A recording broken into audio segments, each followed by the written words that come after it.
Subscribe. We are GB News, Britain's news channel. Every night at 11 on GB News, we bring you the next day's stories the day before. It's basically like time travel.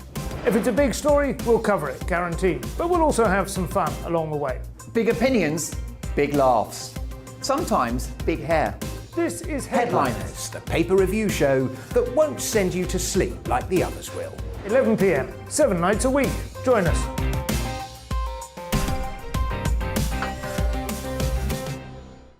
Hello there, I'm Eamon Holmes. And I'm Isabel Webster. And we hope you can join us for Breakfast with Eamon. And Isabel. You make me laugh out loud, belly laugh. Is that important first thing in the morning? Yeah, absolutely. And there's me trying to be deadly serious. News is a serious business. Yeah, I have to rein you in sometimes. Well, it doesn't stop us laughing at it. It doesn't stop us having an opinion on what's going on. Yeah. And it certainly will not stop us reflecting what you think. Weekdays from 6 to 9:30 on GB News.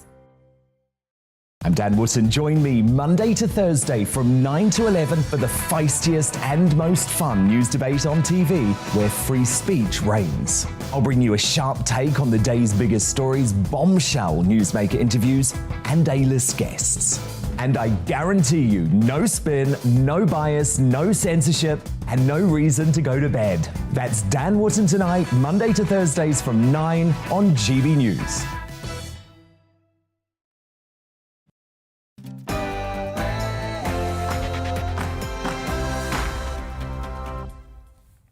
No spin, no bias, no censorship. I'm Dan Wootton, and breaking tonight, an atrocity in Ukraine. A maternity hospital in the besieged city of Mariupol has reportedly been destroyed by Russian airstrikes, leaving women, children and medics trapped beneath the rubble. President Volodymyr Zelensky has reiterated his desperate plea for a no-fly zone over Ukraine, branding countries who oppose one accomplices in the tragedy. We'll cross live to Kiev shortly to get the reaction of Zelensky's former spokesman and the country's youngest MP, Sviata Slayuash, who has also taken up arms to defend his country.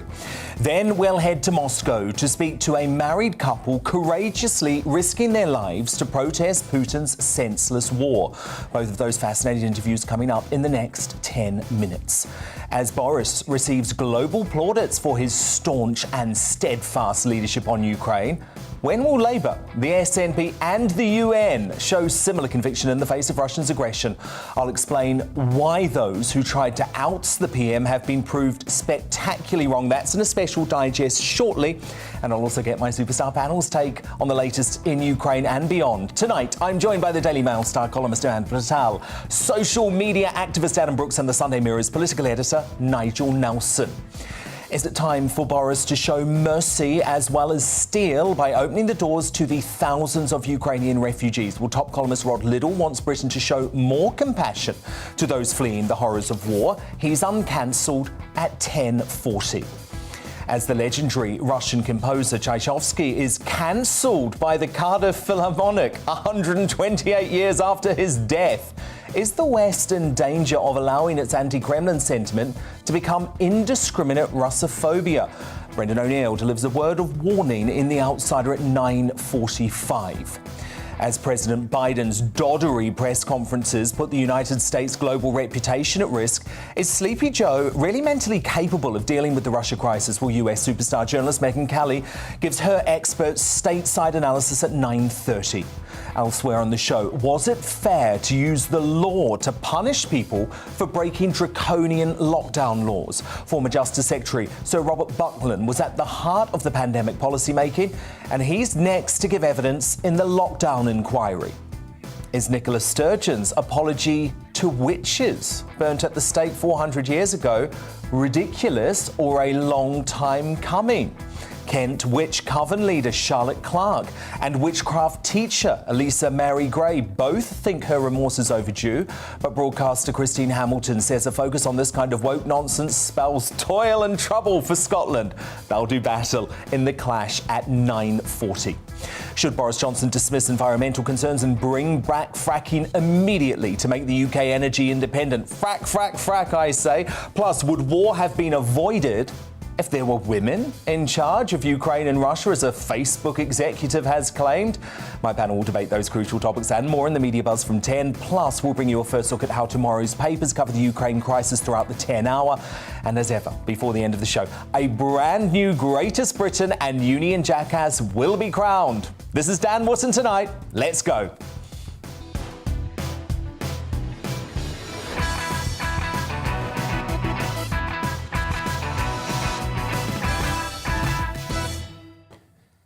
Thank you so much to Mark Dolan for holding the fort these past few nights. Oh my goodness, though, I have so much to say, so it is good to be back. And one thing first, who would have thought it? After 2 years of running a hysterical campaign of fear, apparently the BBC no longer thinks COVID-19 is a danger anymore. Do you remember the daily terror numbers broadcast by the corporation during every major news bulletin for 2 years? The deaths, the case numbers, the jab rates. Well, I can reveal they've all been quietly ditched. That's right, the BBC have the Ukraine war to terrify you all with now. So it seems they've completely forgotten about COVID.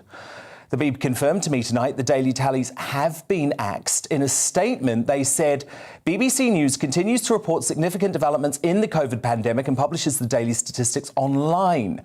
We are no longer routinely reporting daily COVID figures on our TV bulletins at 6 and 10, although we will report any significant new statistical development. At this particular stage of the pandemic, with many COVID cases no longer officially reported, critical care admissions low and vaccination numbers not moving significantly, we believe that including daily figures in our bulletin is no longer useful to our TV audiences, but we will, of course, keep this under review. Now, I've been calling for the farcical daily COVID tallies to be ditched for months. After all, it's completely out of context scaremongering unless they were also prepared to broadcast the daily number of cancer deaths, of heart attacks, of strokes, of suicide victims. But surely I can't be the only one thinking the timing shows the BBC is obsessed with just one thing: scaring you. Well, shame on them. My superstar panel are here shortly. Tonight, the Daily Mail columnist and broadcaster Amanda Platel, the publican and campaigner Adam Brooks, and the political editor for the Sunday Mirror, Nigel Nelson. But before all of that, it's a very busy show ahead. The news headlines at 9 with Tamsin Roberts.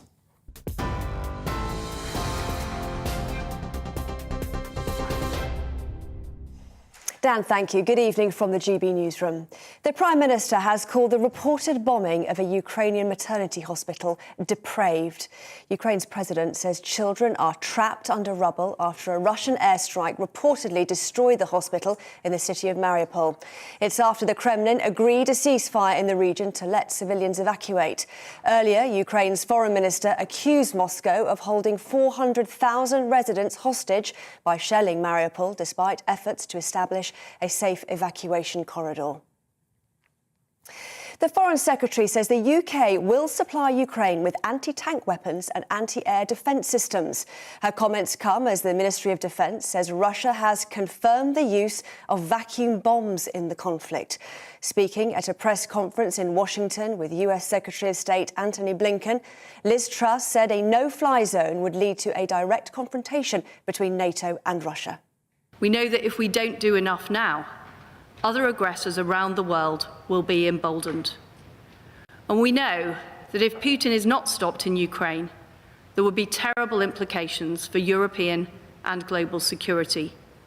We would be sending a message that sovereign nations can simply be trampled on.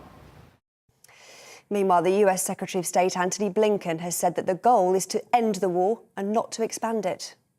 Introducing, in our case, American service members in Ukraine, on Ukrainian territory or soil, or American pilots into Ukrainian airspace, whether on a full or on a limited basis, would almost certainly lead to direct conflict between the United States, between NATO, and Russia.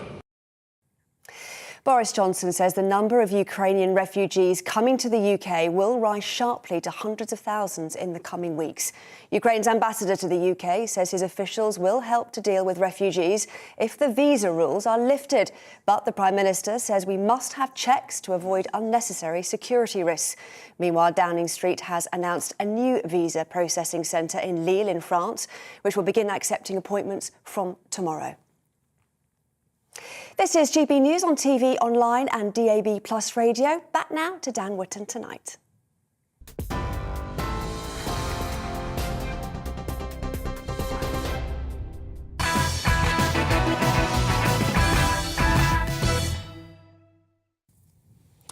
Who can we trust at the moment? Certainly not international organisations like the World Health Organization and the United Nations, which claim they're on the side of good over evil, but shamed themselves over the past 2 years of COVID, where they aided and abetted the Chinese cover-up.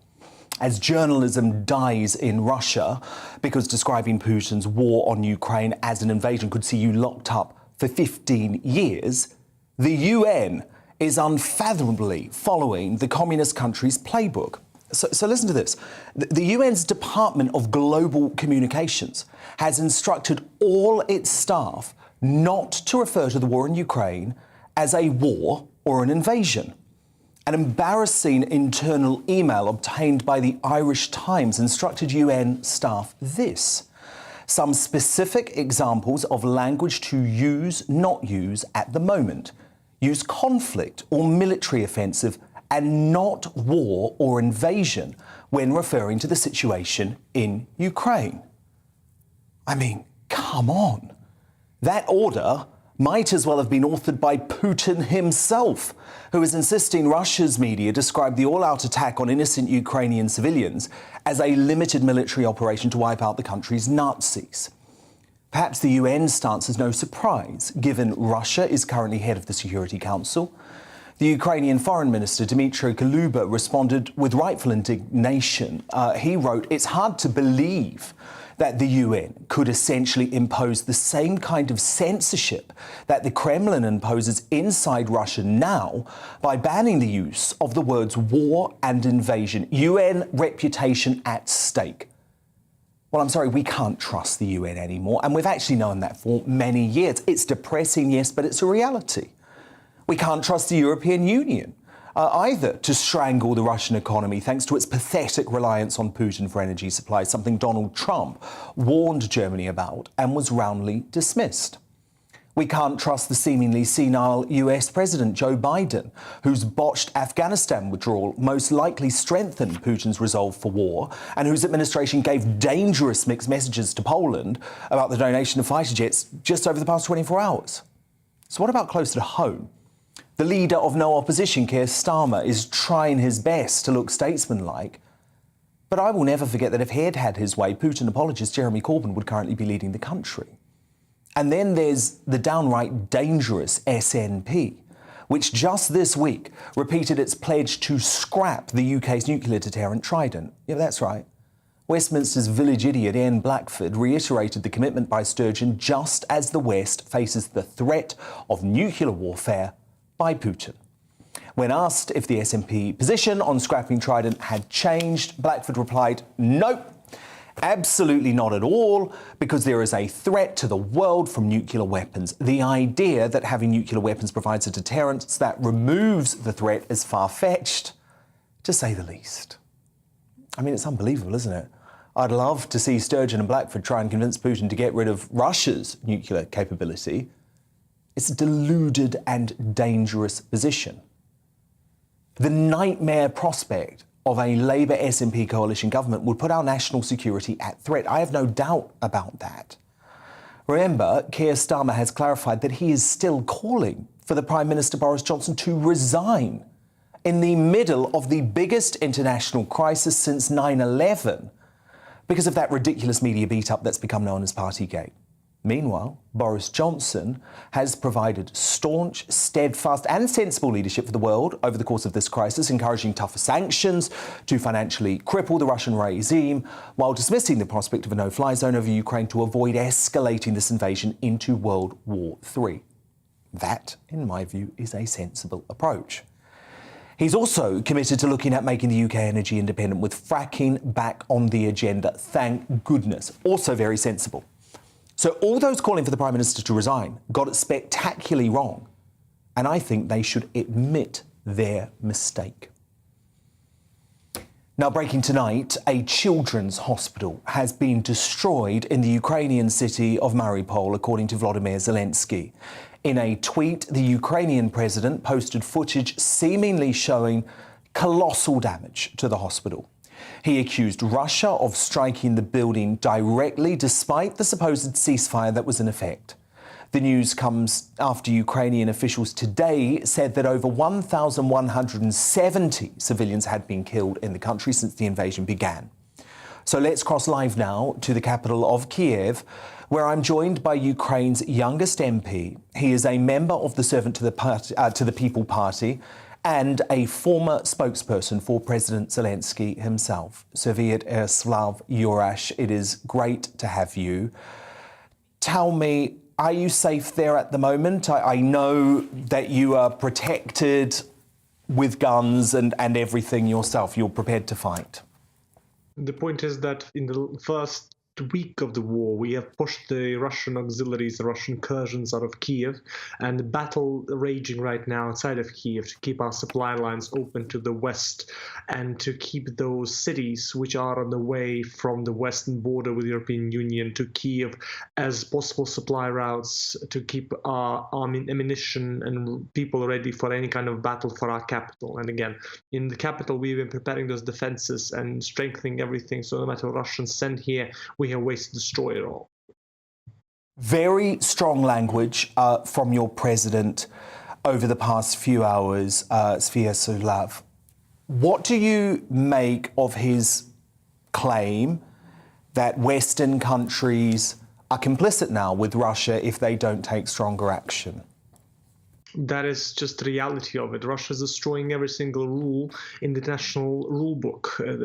You cannot invade countries without cause, without reason, and try to destroy them, annex them, cut them up by pieces. And that's what Russia exactly is doing, invading my country from all the sides, from all across our 1,000-kilometer border, sending all of its forces, all of its might, and trying to attack every part of our country without any regard for civilian lives, and destroying life as it was just 2 weeks ago because of Putin's delusions about history. The point here now is our president simply saying the fact that, unfortunately, the West requires all the persuasion that these videos of devastation, murders will provide. And he's wondering, as all of us in the government are wondering, how many more will it take for the West to reconsider its position of inaction in the face of Russian aggression, not just to Ukraine, but to the whole international world order. Sviatoslav, tell me about Zelensky. You obviously were very close to him. You're a member of his party, or the same party. You were his spokesman. He has wowed the world with his Churchillian leadership. Do you believe him when he says that he would rather die in Kiev than surrender to the Russians? That mindset is shared by yours truly and by a vast majority of Ukrainians that are staying in Kiev and trying to fight on with everything they've got. Again, this is our capital. This is the place from which our country stems its origins. It's a place for us of fundamental importance, a city of millions that will not just give up to Russian whims and Russian attacks and do as Putin wants it to do. So the point for us is Mr. President essentially exhibits the reality of our country's attitude to this ignominy happening in the biggest country in Europe, and the truth that our nation exists and our nation will fight on against all the odds and against all of Putin's propaganda that our nation should be a part of Russia. Do you think he's safe, Sviatoslav, because he has revealed his location in a couple of these videos over the past 48 hours? The airstrikes believed to be coming from Russia to Kiev over the next couple of days are expected to be severe and dramatic. Do you think the president is safe? President has very clear attitude at this moment. I mean, there's no question of safety. It's a question of safety of our country. And for our country to be safe, we need to have a clear government that actually can work and can push at the Russians at every single junction. If we give up our capital, or if we take our leadership away from here, we are losing that momentum and that chance to actually control the situation. So that's why he and most of us are staying here and staying right by his side to try and battle on until the very end. Because again, our ancestors have done it throughout the terrible centuries we had behind us, and we will do it too. Well, look, I'm incredibly impressed by you all, Sviatoslav. I believe you've got your AK-47, you are personally protected, and you are prepared to fight if necessary. The point is not about my skills as a soldier. I'm a rudimentary soldier at best, and essentially trying to learn on the job without a real ability to be as effective as many of those people working with me to actually have experience on the battlefield for the last 8 years in the east of Ukraine. And the point is that, again, my skills are not of importance here. The point is the defiance of our nation, wanting to devote itself fully against what Russia is throwing at us with all of its might. Well, look, you've got my full respect and admiration.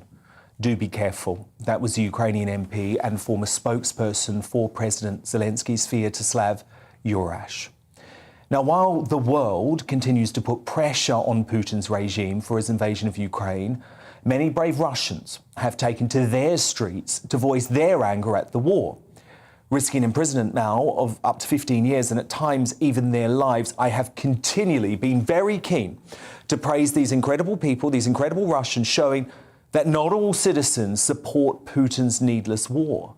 They're fighting for their right to free speech. And two activists who are standing up against Putin are husband and wife, Arshak Makitsyan and Polina Olanikova, who actually married on the same day Russia rolled into Ukraine, but made sure their voice was still heard with a wedding protest shoot calling out the invasion. Well, I'm pleased to welcome them both on the show now. Good evening. You're incredibly brave speaking up against Putin and doing so in such a public manner. Do you feel like your safety is at risk as a result? It was always dangerous to be an activist in Russia. Like, I was doing my protest for 3 years. I was striking for climate, for our future. And now when there is like a military regime in Russia, like military censorship and police starting to like arrest people for nothing, even for single pickets for nothing. They check in your bag, they just stopping you and saying like, we want to check you, and they want searching you. And now it's like terrible. The situation with human rights in Russia is terrible. They torturing people, they like arresting people from like peaceful protests, and they then they torturing them in Moscow. It was never like this in Moscow. They were doing tortures in like prisons, but never from like arrested people who were just detained. So the situation with human rights and is terrible now in Russia. Yeah, but I would say that, you know, right now it's not the question of safety, it's not the question of fear, because right now it feels like we don't have anything like to lose. And if we do not speak up right now, if we're just silent, then we are part of this regime, then we support what's happening in Ukraine, and it is not true, absolutely. And I just think that it is our moral obligation to speak up. It's our moral obligation.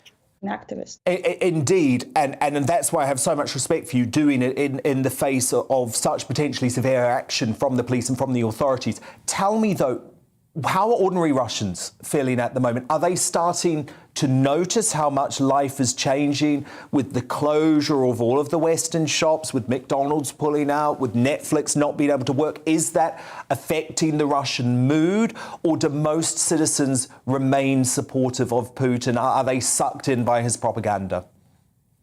13,000 people were arrested on the protest in Russia. A lot of people are protesting, like big protest for Russia, especially like during these pandemic times when like police is so rude to the people. So a lot of people are against this war, even though there is terrible propaganda and they lying to people, brainwashing them. Yeah, and of course people are affected, but I would say that right now people are mostly affected in the major cities like Moscow and St. Petersburg, because people in those cities, they use Netflix, okay, they use Apple Pay, but Russia is very big. There are a lot of regions, and people in those regions, they do not understand those sanctions and this like short-term effects right now. But of course it will affect them, but it will happen long-term, and people, they're not digested this information, and like they don't understand the situation right now. Well, look, thank you so much for rising up, because there are lots of great Russians, as you say, and I think it's very, very important that we talk about folk like you putting your lives, your careers on the line, and congratulations on the wedding too, even though it wasn't in the greatest circumstances. That was Arshak Meshikyan and Polina Olenikova. Let me bring in my superstar panel now. The Daily Mail star columnist and broadcaster Amanda Platel. Oh, Dad, can I take this coat off? Yeah, what are you doing? I got here so late, they just bundled me in. I don't even know if I'm mic'd up. I'm very worried to see what I'm about to see. Thank God. It's your Zelensky, outfit. I think we should all be showing solidarity. I love it. Okay. I love it. Well, we know where Amanda stands. We've got Adam Brooks here too. Of course, he is the social media campaigner. Too. And very Zelensky-like, and political editor of the Sunday Mirror, Nigel Nelson too. So, Amanda, we know where you stand on this. And you're a fan. That's not the first time a man's face has been between them. Oh, goodness gracious me. I beg your pardon. It's only 9:24, for goodness sake. Just beyond the watershed. It's the first time a hero has been on my bosom. Well, I mean, all I'm going to say, Amanda, is I'm glad that you've moved on from your crush on Putin. Oh, stop. I'm so ashamed of that. I wish you hadn't raised that. I mean, it was just, I'm really ashamed of that. In all seriousness, though, tell me why you respect Zelensky so much, because, you know, there are people out there who say he's a corrupt politician too, and he's a puppet for the West. It's just complete rubbish. All you have to do is witness the bravery of this man. When you were interviewing the MP, the former young spokesman, MP, yeah. And you pointed out that very important point. I think that he's actually got mock backgrounds behind him to try and disguise where he actually is, but he's out there, he's speaking. They can track where he's speaking from. You know, the Russians can actually use the satellite system. And that brilliant quote when you asked him, and he said, it's not a question of his safety, but of our country's safety. I mean, he is just incredible. We've not seen a leader like this with such courage. He's got a young family. He's refused to take the flight out that Biden offered him. And there's just something... You know, it's not just the tragedy of this war in Ukraine. It's also the fact that with all due apologies to the men here, we women in the West have kind of longed for men who had real courage. It's almost like a movie. I know what you're trying to say. Well, exactly. And Adam, the point is, we believe him. We believe that he is prepared to die for his country, because let's be honest, he could die tonight. He could die at any time. Putin has hundreds of people in Kiev now, including from the Wagner Group, which is just a group of absolute killing machine brutes, and they are there to try and take him down. So we believe that his life is on the line. Yeah. Or do you? Do you? Not everyone does, do you? Of course, he's the head of a state that's occupied. So, you know, the danger is obviously there. And as I just said, it's like watching a movie in real time, isn't it? You know. Yeah. Does that oversimplify things, though, Nigel? Because some people are very concerned about the media narrative of good versus evil, or do you think it's as simple as that? It is good versus evil. I was in the House of Commons yesterday watching him make his address to MPs. I've been there 30-odd years. I've never seen a politician captivate the audience in the way that he did. He made an absolutely stunning speech. And there's no question about his bravery. He could have left. He didn't. He stayed put. He's proved himself to be a real statesman. I mean, not bad given his background as a comedian or whatever. He actually has come out as a statesman. And yes, I mean, it is a good versus evil, that none of us are neutral in this. And I'm just surprised that there are still people in this country who think the whole thing's a put-up job. Do you think there are people in this country, not here, You mean Russia? No, there are there's- people there's here. countries There are lots of there. people here as well. I mean, look, Amanda, at the end of the day, though, we're not giving Zelensky right now what he wants. We're not giving him the no-fly zone. I know, it's because we can't, and we all understand the nuances. But he knows that as well. But we are Well, sending... he says he doesn't understand it. I understand it. I don't want a no-fly zone. He's also a master media manipulator. So he's putting so much pressure on us. And then what do we do today? The Defence Secretary says, we're going to send you some super fantastic... Some javelins and stuff like that, some missiles, So we're not going to close the airspace, but we're going to try and give help him you protect land-to-air missiles. The key thing here is that he thinks World War III has already broken out. And we don't. We don't, and we want to stop it. Yeah. The important thing is the kind of defensive equipment we give to the Ukrainians mustn't be the kind of stuff that could actually reach Moscow. So in other words, the MiG-29s that Poland was talking about sending over, that could cross a red line and we could be into nuclear war. Okay. Nigel Nelson, Adam Brooks, Amanda Platel and her Zelensky designer T-shirt. They're here all night. Coming up, though, was Nicola Sturgeon's apology to witches, bizarre virtue signalling or long overdue contrition? Two witches. I guess we've got three on the show tonight, given Amanda's here too. And a broadcasting wizard in the form of Christine Hamilton. Debate that in the Clash at 9:20. But I want to know what you think. Dan at gbnews.uk or tweet us using the handle at GBNews. But first, Putin's senseless aggression calls for strong, confident leaders. But is sleepy Joe Biden really mentally capable of handling the crisis? US superstar journalist Megyn Kelly gives her expert analysis on a US president asleep at the wheel next. Hello again, I'm Aidan McGivern. The wet and windy weather that we've seen across some western and northwestern parts of the country eases overnight. Most places stay milder, but it will be cold in the far northwest behind the weather front, which has been affecting Western Scotland and Northern Ireland earlier in the day. That's now clearing those areas, colder air following, but it's really stalling across central parts of the UK. And so I think for much of central, southern, eastern Scotland, for western England, Wales as well, a lot of clouds, some outbreaks of rain continuing overnight, although the rain tending to become on and off and a bit lighter than it has been through much of the day.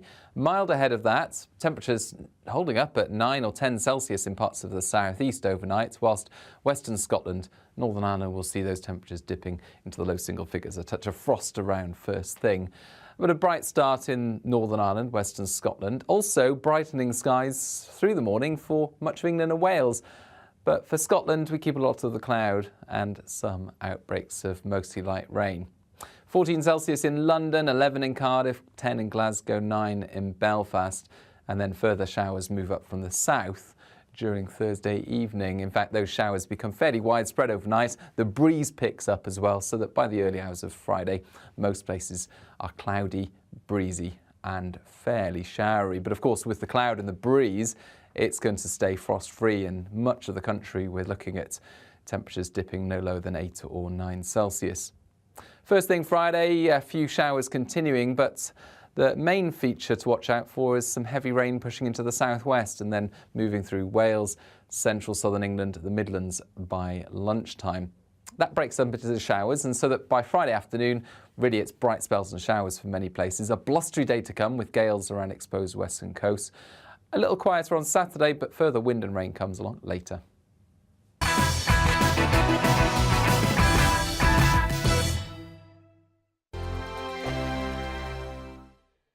GB News is the UK's home of discussion and debate from all perspectives. To stay up to date on the latest stories, make sure that you subscribe to the GB News channel right here on YouTube. You can watch us live 24/7 across the whole world. You can also check out exclusive content and catch up on previous episodes of your favourite shows.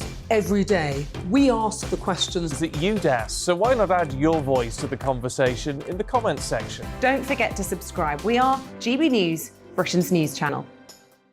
Every night at 11 on GB News, we bring you the next day's stories the day before. Basically like time travel. If it's a big story, we'll cover it, guaranteed. But we'll also have some fun along the way. Big opinions, big laughs. Sometimes big hair. This is Headliners, the paper review show that won't send you to sleep like the others will. 11 p.m, 7 nights a week. Join us.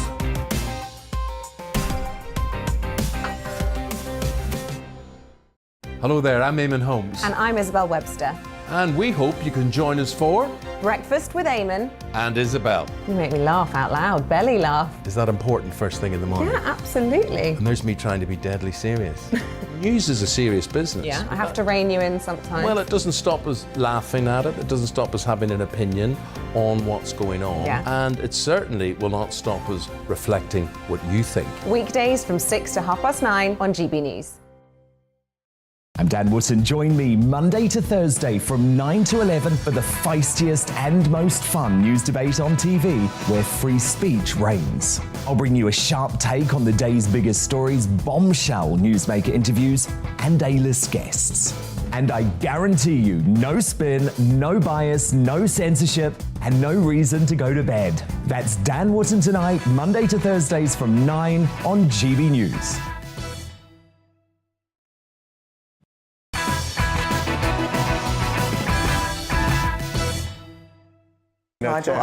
Rod Liddle and Brendan O'Neill on the way, but it's Megyn Kelly time now. The top US.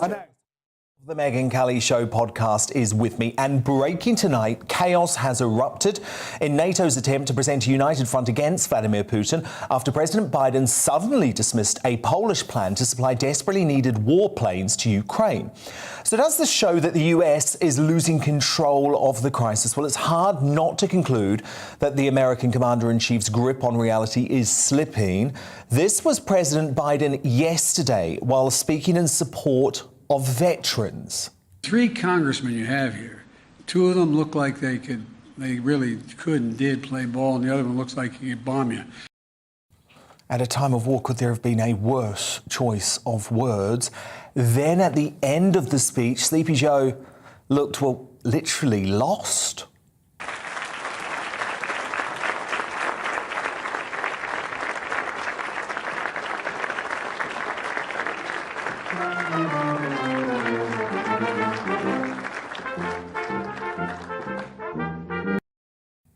Good Lord. Megyn, how does this man coordinate the free world's response to the biggest invasion since World War II? These videos have we looked at together, and have we seen him wandering aimlessly, meandering, while his handlers in a panic try to figure out where to direct him? It's embarrassing.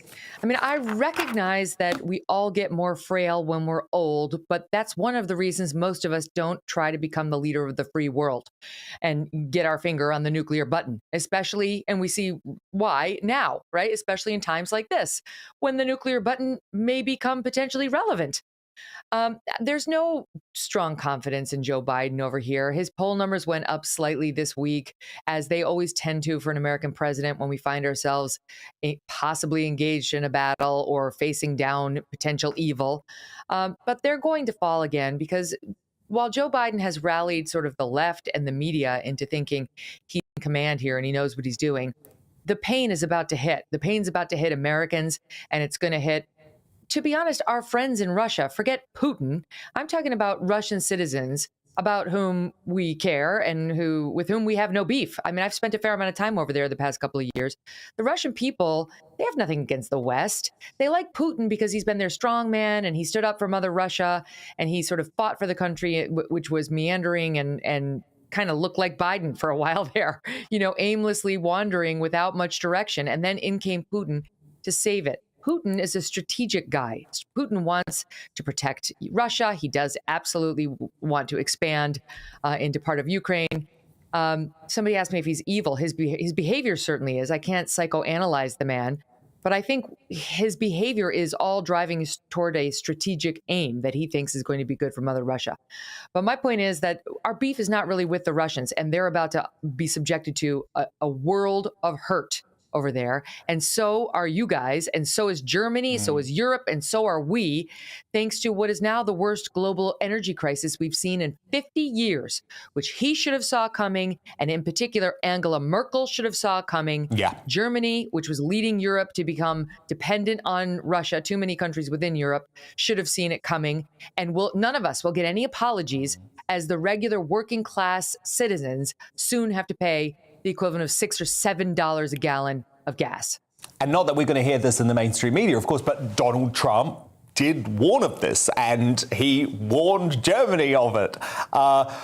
But anyway, Megan, I wanted to ask you about... the Germans laughed at him. Yeah, He stood in the UN literally, and said, literally Germany laughed. is too dependent on Russia for its energy. The Germans laughed at him, and Angela Merkel gave him the knowing, the only adult in the room, remember that, gave him the, we know how to run our country. Yeah. Megan, I did want to ask you about Putin, though, because I know you have met him, you have interviewed him. I know you can't psychoanalyze him, but I think once you've sat down with someone face to face, you do get a little bit of an idea of their character.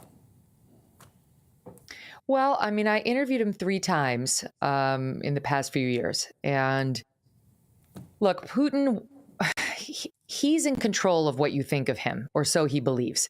If he wants to charm you, he will charm you. If he wants to threaten you, he will threaten you. He's nothing but more than a manipulator in his interpersonal relationships. He's a KGB guy. You know, he was in the KGB for most of his formative years. He, as you've heard by now, views the collapse of the Soviet Union as the biggest catastrophe of the 20th century. And I think when you're sitting across from the guy, I'll give you a couple of examples. He knew that I was the mother of 3 young children, so he was quick to compliment his own mother and talk about his relationship with his mom and how important she was to him. Now, when does Vladimir Putin engage in such talk with any American journalist or journalist at all? Right? He was trying to disarm me, to soften me toward him in advance of the interview. Then, when I was interviewing him and it was contentious, he mentioned my 3 children. He mentioned my children as an aside, which was, you know, you could argue a veiled threat. This is a man who's had journalists killed, who is poisoning recently dissidents in his country and in his chief opposition, Navalny, among others. So, you know, was it an accident that he mentioned my children in a contentious interview? Probably not. And then when I sat with him and with Prime Minister Modi of India, and we were at the presidential palace in St. Petersburg for quite some time together, the 3 of us having tea and enjoying one another's company. And in that setting, he kept complimenting my appearance, and it wasn't a come on. It was an attempt to diminish, right? It was an attempt to sort of, you know, piss on the fire pole, if you'll forgive me. It's like, it's the, you know, I'm more powerful than you. I'm going to put you in your place, and you're going to understand that I'm the one in command. And finally, when we got on stage another time and had a very contentious exchange about Syria, he got right in my face, Dan. I mean, he got angry. I mean, there was literally like spit coming out of his mouth, very defensive about what Russia did in Syria, what they didn't do, and how dare you. And there was the moment where I was like, am I going to leave Russia like upward, vertically, or am I going to leave like in a bag? Because it's happened. So he is ruthless. You know, he is ruthless, and he will stop at nothing to get what he wants. And every interpersonal relationship is part of his cunning nature, his will to make you see him as he wishes. Absolutely fascinating, Megan. Love that insight. Just before you go, I wanted to play you this clip of Joe Biden, so he was then a senator, of course, back in 1997, because I saw it earlier in the week, and it was fascinating because it did show me that Biden at one time at least knew that NATO expansion could cause this reaction from Putin. Have a look, Megan. I'll get you to react off the bat. One place where the greatest consternation would be caused in the short term for admission, having nothing to do with the merit and preparedness of the country to come in, would be to admit the Baltic states now in terms of NATO-Russian, U.S.-Russian relations. And if there was ever anything that was going to tip the balance, were it to be tipped in terms of a vigorous and hostile reaction, I don't mean military, in Russia, it would be that. Megan, maybe that Joe Biden would be a competent president. Well, you know what's interesting, Dan, is here his defenders will try to defend his verbal missteps, his meandering speech and behavior as, look, he has a stutter. They'll try to say he has a stutter. They'll try to attribute all of his missteps to that. And look at that clip. There's no stutter. he's handling it fine. There's deterioration. I mean, he's obviously starting to lose it, and no one will acknowledge this. And not only will they not acknowledge it, they're promising that he's going to run for a second term. Dan, last I checked, you don't get younger as the years go by. You get older, and things start to go downhill for everyone, including him. And he hasn't led the most robust athletic life, or done the things that would make sure that you were at peak health when you're at this age. And you can see it. And part of the panic is, God forbid something happens to Joe Biden, look who we have behind him. I mean, this woman, Kamala Harris, right now, in the midst of this energy crisis we discussed, is touting electric cars and buses. So is he, by the way. Our country, our leaders are still lecturing us on how renewables are the answer. Meanwhile, I mean, just give you one example. Look at France and look at Germany. France went nuclear. They're almost entirely nuclear for their energy. Germany tried to do the glorious solar panels and windmills, literally tilting at windmills. And Germany's carbon emissions are still higher than France's, and France's energy costs are almost 50% lower than Germany. We will not learn. What we need is a change in leadership. No, and here's what happens when you let a silly little Swedish teenager dictate your environment policy. Megyn Kelly. Exactly Fascinating analysis as ever. And of course, Megyn hosts the Megyn Kelly Show, available on Sirius XM in the US, as well as on YouTube and as a podcast for international listeners. Now, coming up, as Russian composer Tchaikovsky's music is removed from a Cardiff concert because of the war in Ukraine, is it unjust to blame anyone with Russian origins for the Kremlin's crimes? Well, Brendan O'Neill is tonight's outsider, and he'll tackle what he calls the anti-Russian hysteria sweeping the West. But next, was Nicola Sturgeon's apology to witches burned at the stake 400 years ago a long time coming, or total woke nonsense? Broadcaster Christine Hamilton, Kent-based witch coven leader Charlotte Clark, and witchcraft teacher Eliza Mary Gray debate that in The Clash next.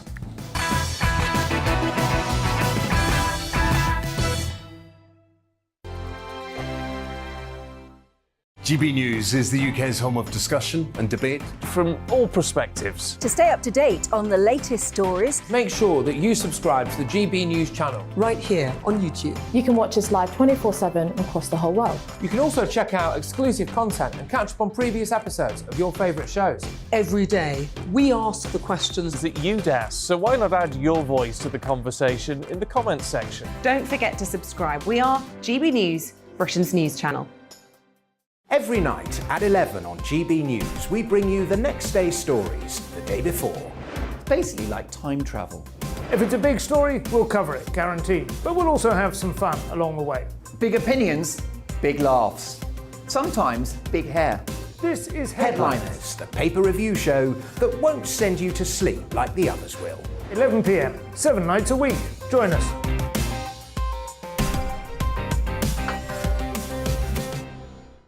Hello there, I'm Eamon Holmes. And I'm Isabel Webster.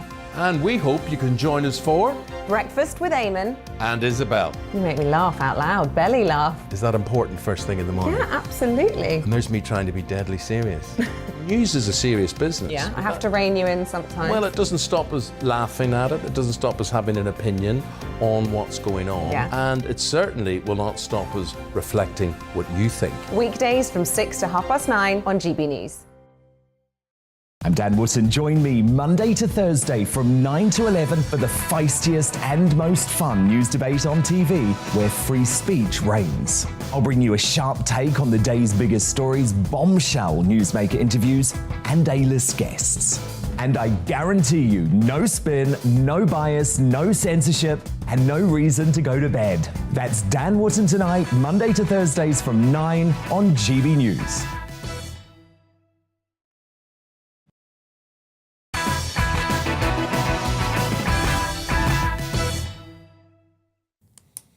Rod Liddle and Brendan O'Neill on the way, but it's time now for The Clash. We know that scheming Nicola Sturgeon, the SNP, are more concerned with virtue signalling than tackling the real problems in Scotland, and now we have even more proof. The Scottish First Minister has issued a bizarre apology to those accused of being witches and burned at the stake in Scotland 400 years ago. As First Minister, on behalf of the Scottish Government, I am choosing to acknowledge that egregious historic injustice and extend a formal posthumous apology to all those accused, convicted, vilified or executed under the Witchcraft Act 1563. Now, some will ask why this generation should say sorry for something that happened centuries ago, though it might actually be more pertinent to ask why it has taken so long. Reckoning with historic injustice is a vital part of building a better country. Sturgeon went even further, adding that Parliament could now choose to legislate to pardon those convicted under the Witchcraft Act, just a few hundred years too late, many would say. So was Sturgeon right to apologise to witches burned at the stake 400 years ago? You know I love to hear your thoughts, so send them to me right now, dan@gbnews.uk, tweet me at gbnews and vote in our Twitter poll. I'll bring you the results on that shortly. But weighing in on this now, I'm going to bring in the leader of a Kent-based coven of witches, Charlotte Clark, and the broadcaster and author Christine Hamilton. So, Charlotte Clark, this is pretty important to you, I imagine, as a witch. Absolutely, and yes, I think correct as well. It's been a long time coming. I am kind of like, why now? But I'm happy that this has happened, and I feel it actually leaves or lays a lot of things to rest. Yeah, I'm happy with her decision. But Christine Hamilton, you say this is a bunch of woke nonsense. Well, nobody sensible would defend what went on with the burning of witches 400 years ago. Absolutely nobody. It was completely horrendous. Women, largely women, were treated in the most appalling, unfair, despicable fashion, and they were tortured and killed, etc. Nobody defends that. But for Nicola Sturgeon now, we're on the verge possibly of World War III. To think that this is something to waste parliamentary time on, I mean, it's meaningless. It's on the scale of 0 to have a moral value. It's virtue signalling. It's a totally symbolic gesture. I mean, what is the point? And if she is apologising for something that happened hundreds of years ago, where do we end? I mean, what about President Macron apologising for William the Conqueror? What about Italy apologising for the Roman invasion to the Iceni people, some of whom probably still live in that part of England? What about Norway, Sweden, Denmark apologising for the Vikings? I mean, where does it end? We really do have to draw a line. And there is Nicola Sturgeon on her watch. What has got worse? You know, we've got 1 in 4 children living in poverty in Scotland. She was the one on her watch who sent all those people out of hospital into the care homes, giving with COVID, dying with COVID, etc., etc. She did all that. Drug deaths in Scotland are horrendous. I mean, what are her priorities? And she thinks it's necessary. It is an utterly pointless gesture. If it wasn't for that ridiculous Mark Dickford in Wales, Sturgeon would be the most pointless person on the planet. But, I mean, he takes the biscuit. It's utterly ridiculous. So, Charlotte, a lot to respond to there, but go on. I don't know where to begin, actually. But I agree. There is more crucial, more worrying things going on in the world. It's like when I got the phone call today to represent witches and the decision, I thought, well, that's a bit weird after all what we've heard today about maternity hospitals being bombed, etc. And on that note, I wanted to light some candles for peace and hope that everybody around the world also tunes in and wishes and grants that wish of peace. But those women back in the 200, 300 years ago, they were hung, they were burnt, they were in water dunked, just some of them for just being beautiful, or some of them like wishing somebody, hi, hello, how are you? And but I feel it's a strange thing to come up with today, but I do feel maybe she's chose her moment wrong. But I do feel that it's a good gesture. At some point, because it was so wrong when it happened. Even around where I live, there's Dolly Bobbin Hill where they used to hang witches for no reason whatsoever, just because the wind was blowing the wrong way when they walked past or something.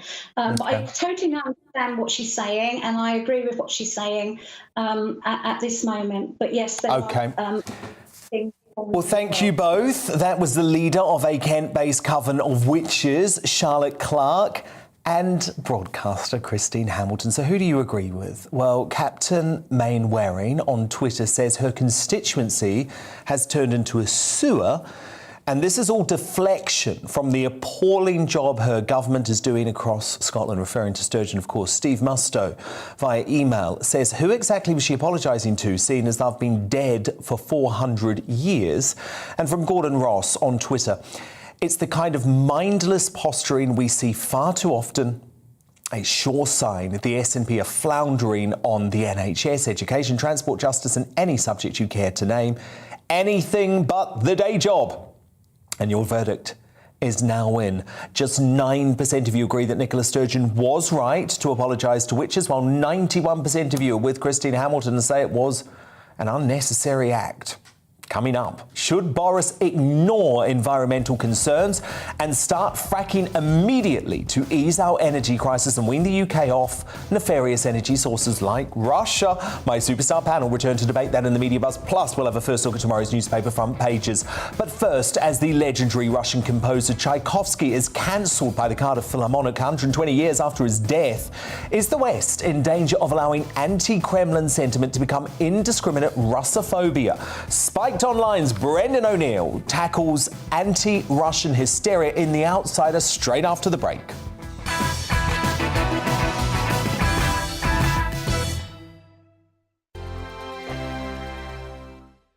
GB News is the UK's home of discussion and debate from all perspectives. To stay up to date on the latest stories, make sure that you subscribe to the GB News channel right here on YouTube. You can watch us live 24/7 across the whole world. You can also check out exclusive content and catch up on previous episodes of your favourite shows.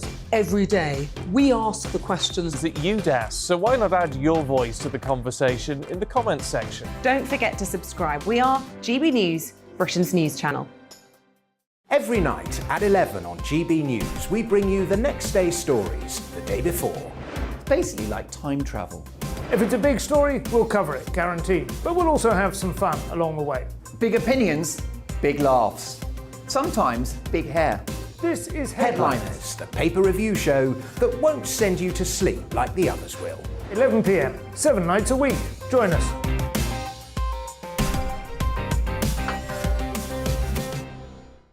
Hello there, I'm Eamon Holmes. And I'm Isabel Webster. And we hope you can join us for Breakfast with Eamon and Isabel. You make me laugh out loud, belly laugh. Is that important first thing in the morning? Yeah, absolutely. And there's me trying to be deadly serious. News is a serious business. Yeah, I have to rein you in sometimes. Well, it doesn't stop us laughing at it. It doesn't stop us having an opinion on what's going on. Yeah. And it certainly will not stop us reflecting what you think. Weekdays from 6 to 9:30 on GB News.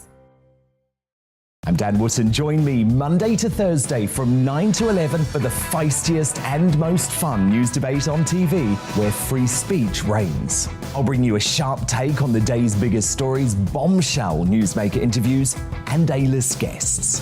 And I guarantee you, no spin, no bias, no censorship, and no reason to go to bed. That's Dan Wootton tonight, Monday to Thursdays from 9 on GB News.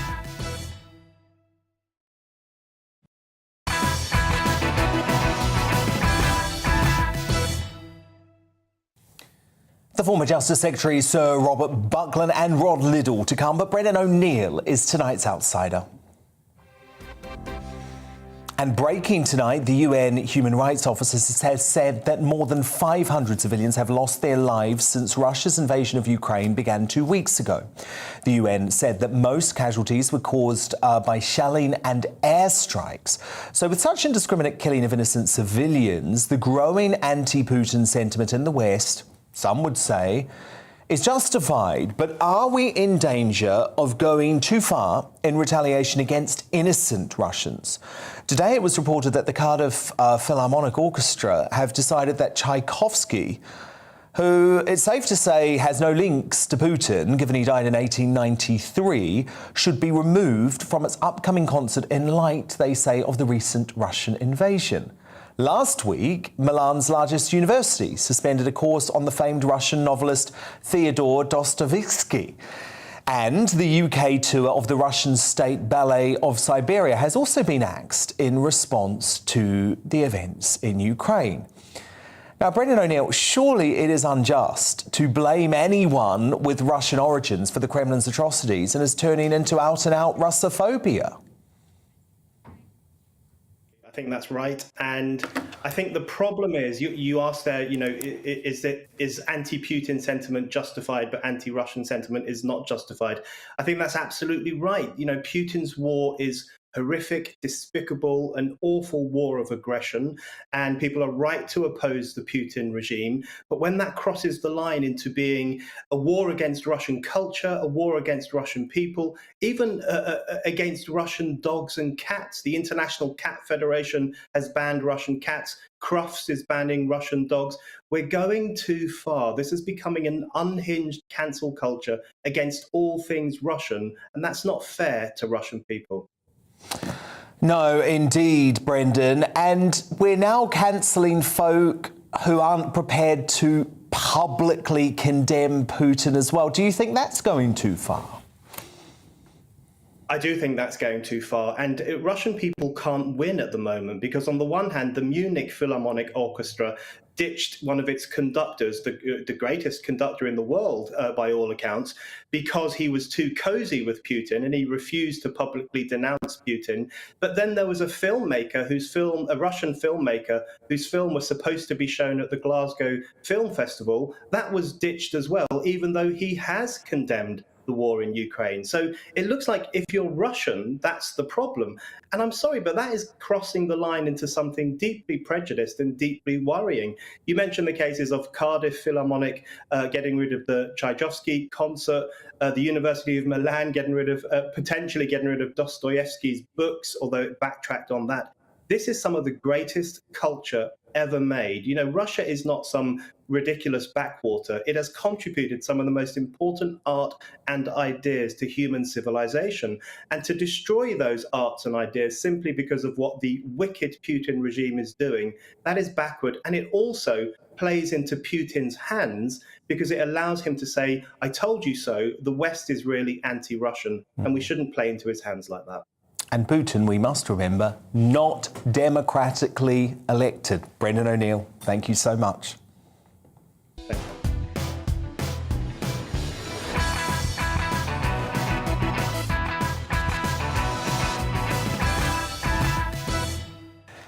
It's 10 p.m. I'm Dan Wootton, and breaking tonight, Defence Secretary Ben Wallace has confirmed Britain will send the world's most advanced anti-aircraft missile system to Ukraine in a move that's hoped to help the country gain control of their skies. We'll take a first look at how tomorrow's front pages are covering the war in Ukraine next. Also, as the West's dependence on Russian energy continues to give Putin valuable leverage in the conflict, should Boris ignore environmental concerns and start fracking immediately to make the UK energy independent? Plus, would this tragic and senseless conflict have been avoided if the leaders of Ukraine and Russia were women? Well, that's what a woke Facebook executive has suggested, but I'll get my superstar panel's views on that and more in the Media Buzz. Tonight, I'm joined by Daily Mail columnist Amanda Platel, social media activist Adam Brooks, and the Sunday Mirror's political editor Nigel Nelson. Is Britain doing enough to help Ukrainian refugees? Top columnist Rod Liddle wants Boris to show empathy as well as strength when handling the crisis. He's uncancelled at 10:40. And will this song save the UK from yet more Eurovision embarrassment? Well, that's... I'll play you the song later. Elsewhere this hour, was it fair to use the law to fine those who dared to break draconian COVID restrictions? The lockdown inquiry continues as the former Justice Secretary Sir Robert Buckland gives us a fascinating insight into pandemic policy making. And as ever, I'll crown a new Greatest Britain and Union jackass before the end of the show. But first, the news with Tamsin Roberts.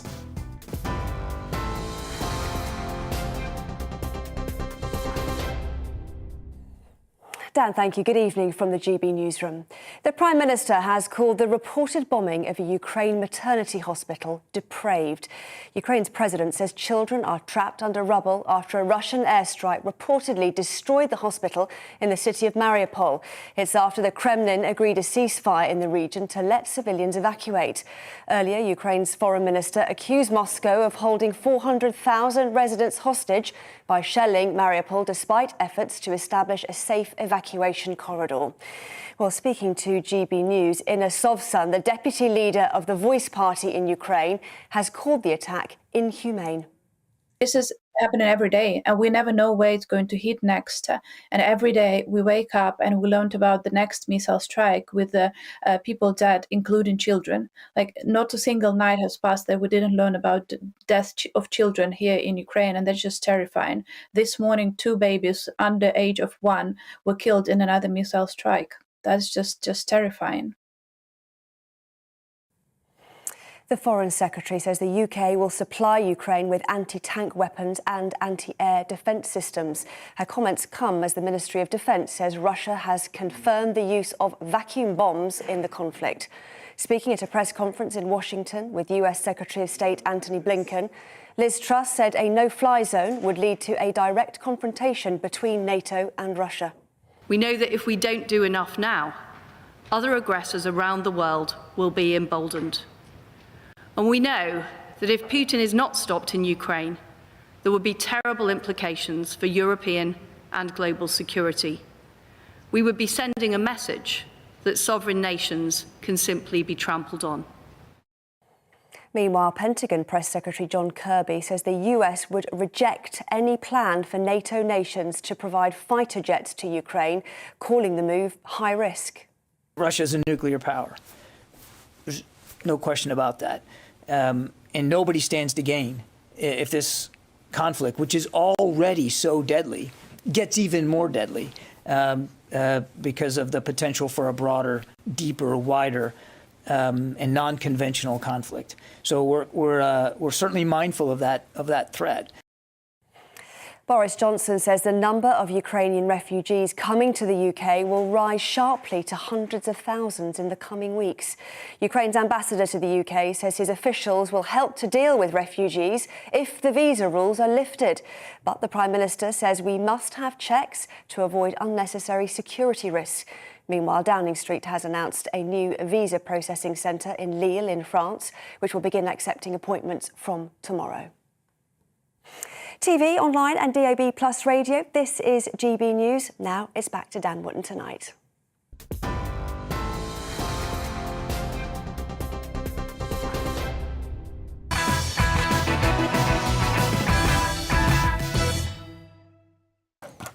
Tomorrow's News Tonight now in our Media Buzz. And let's kick off with the very first look at the front pages, hot off the press. And on the Metro's front page, they say a new low for Putin. Russians hit baby hospital. A maternity and children's hospital in the besieged Ukrainian city of Mariupol have been destroyed in a Russian airstrike during what was supposed to be a ceasefire. And I think I've got the eye, there we go, which also leads with the shocking story as President Zelensky asks how much longer will the world be an accomplice ignoring terror? My superstar panel are back with me now, the Daily Mail columnist and broadcaster Amanda Platell, the publican and campaigner Adam Brooks, and the political editor for the Sunday Mirror, Nigel Nelson. Now, in the wake of uncertainty over gas supplies following Russian sanctions, the government could announce a return to fracking next week in its new energy security strategy. You remember back in 2019, Boris Johnson put a temporary ban on fracking as part of his self-destructive green agenda, with plans in place to seal 2 of the country's only viable shale gas wells. But as I always say, if you go woke, you go broke, because according to experts, just 10% of our fracking resources would make the UK self-sufficient in natural gas for 50 years. A fracking strategy would also create tens of thousands of jobs, as well as a big drop in household heating bills. And thank the Lord, it looks like Number 10 are beginning to take notice, with a spokesperson saying today the moratorium on fracking remains in place. But as I say, you would expect the Prime Minister to look at all options, given what has happened in Ukraine, given the rising cost of oil and gas, the wholesale prices, and the effect that is having here in the UK. Now, despite fracking being widely used in the US, scaremongering eco-warriors say that it can cause earth tremors. Well, in my view, our greatest concern is the shuddering conflict happening in Ukraine and the mounting demand for this country to become energy independent immediately. Amanda Patel, I'm sorry, I say frack, frack, frack. It sounds a bit rude. I've been really practicing saying this today. I'm really pro-fracking. Okay, I'm that thing. You know, you look at America, 37% of their gas, of their energy comes from fracking. And when we had and look at their bill prices. Exactly. When we looked at when we did a few experiments, you know, tiny ones in Britain, and someone would suddenly say, "Oh my God, Granny's ashes in the vase on the mantelpiece shuddered when they were doing the fracking." Well, you know, get over it, Granny. You're dead. This is the future. We really have to embrace this and see how much we can do and how far we can go, because otherwise people's bills are going to be crippling. Nigel Nelson, you disagree? I disagree. On the basis that you're going back to fossil fuels, it seems to me that fracking is actually going backwards rather than forwards. What we should be looking at is nuclear, solar, wind, and yeah, I'm in favour of the green agenda. As far as the situation now goes, I think Boris Johnson's absolutely right not to cement over the two shale oil wells that we've actually got in Britain. But I wouldn't want to see fracking go ahead without really some proper studies about it. I mean, you know, it can produce toxins, it can produce droughts, it can pollute water. There's a whole host of things that can go wrong with it. So, yes, keep the option open, but at the moment we take 8% of our oil from Russia and less than 4% of gas. We can find other markets where we can get that. And we need to frack, don't we? And I think it's just scaremongering. Things can go wrong with nuclear as well, but we need nuclear too, and we just need to be safe with it. Yeah. And all of the beat up about earthquakes is just a complete nonsense. Yeah. Look, I think nuclear is probably the way forward long term. But that could be 5, 10, 15 years down the line. At least. So, I mean, I've looked into this today, and they say that that fracking could possibly help us in the winter of 23, 24 at the earliest. So it's not an immediate answer to what's going on now. It's pretty damn close. But it could give us, like with your phones, you take out a battery pack just in case you run out. You know, it could future-proof us for more emergencies that happen around the world, whether that's political or Adam, energy. I applaud you for that, and in some way I'm not surprised, because I would expect you to support something that's full of hot air. Thanks, Amanda. But again, if we go back to the tremors, I was reading the UK onshore oil and gas representative body report today. Were you? I did actually. I read the whole report. Was that fun?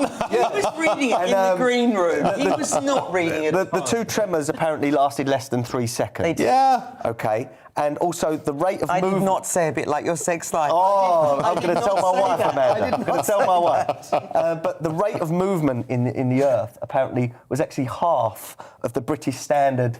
You know, the cut-off. Honestly, try telling someone from California or New Zealand that that's an earthquake. Or it's Canada, not an earthquake. or Australia. And I think the point is, Adam, Amanda, we need a short-term strategy, we need a medium-term strategy, we need a long-term strategy. Fracking is short to medium-term, nuclear is long-term. The issue is the short-term because at the moment, it seems very difficult to find a way where household energy bills are going to be kept below £4,000 a year, which is untenable. So we're heading towards another economic crisis at a time that we can ill afford it. And I'm sorry, the government should never have bought in to the ridiculous hysteria from a silly little Swedish teenager who should have just been ignored. Okay, but that's all past now, and we're in a new world when it comes to energy and how we get it.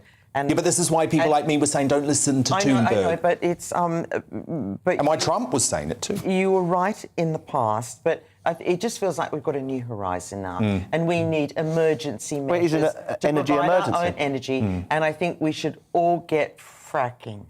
But, Dan, it's not just the personal bills I'm at not home. Dan, I'm Amanda. Amanda and Dan. But businesses, you're looking at some businesses are going to have tens of thousands of pounds worth of electric bills per month. I know.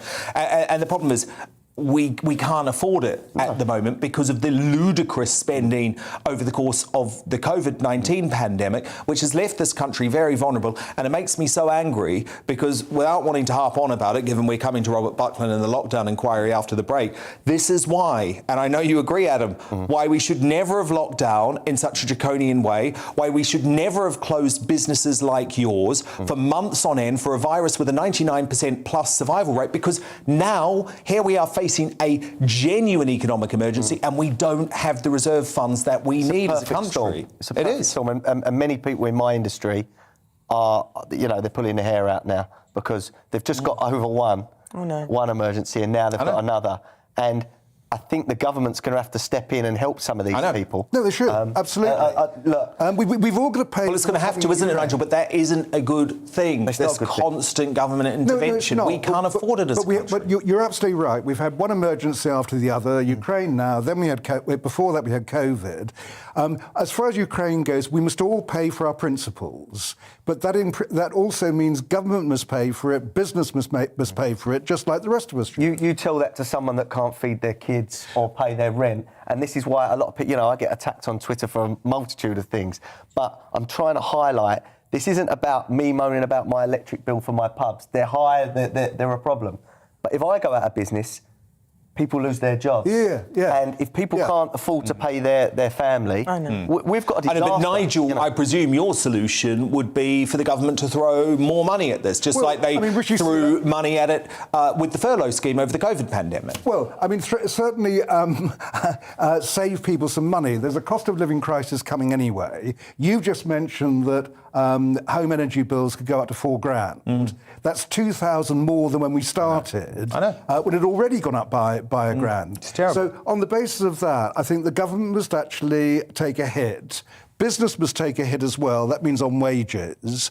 And we will take a hit because we are going to spend more money anyway. Exactly, but as Adam says, some people simply cannot afford to take the hit. Dan, they say UK shale gas could provide 64,000 jobs, according to... We've got to do it. Representative... Frack away, absolutely. I have no doubt about that. Now, earlier this week on Dan Wootton Tonight, Mark Dolan interviewed Ollie Pisyuk, who is the lead singer of Ukraine's entry for the Eurovision Song Contest, who revealed that he had paused his music career to help refugees and defence volunteers on the borders. What a man. His band's song, Stefania, has become an unofficial anthem in the country's battle against Russia. Oh, I like it. I like it. So that's a good entry. And after years of shameful and embarrassing Eurovision performances here in the UK, including last year's mortifying nil point score, the team behind pop megastar Dua Lipa has taken over the selection of this year's UK entry. And the poor soul, it looks like they've chosen to try and turn around our fortunes. There he is. Why is he doing it? He's going to ruin his own career. TikTok sensation, Sam Ryder.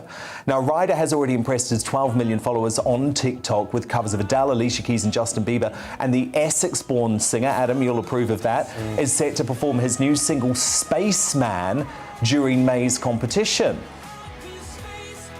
I had listened to the song earlier today. I think it sounds good. And you know what? Even if he can get us 1 point this year, I'll be happy. But we're not going to win, are we? Go Ukraine, I say, for Eurovision really 2022. He is good. He is good, yeah. He is good. He's got that song called More, where it just keeps going, I need more, and I need more love, and I need a bit more love, and then... And you relate to that? Amanda Fatale, Adam Brooks, Nigel Nelson too. Stand by, because coming up, would war have been avoided if Russia and Ukraine were run by women? Well, a woke Facebook executive thinks so, but I'll get my superstar panel's verdict as the media buzz continues. But next, was it fair to use the law to punish people for breaking draconian and nonsensical lockdown restrictions? Former Justice Secretary Sir Robert Buckland gives us an insight into the heart of government during COVID as he's called to give evidence in our lockdown inquiry. That's straight after this very short break.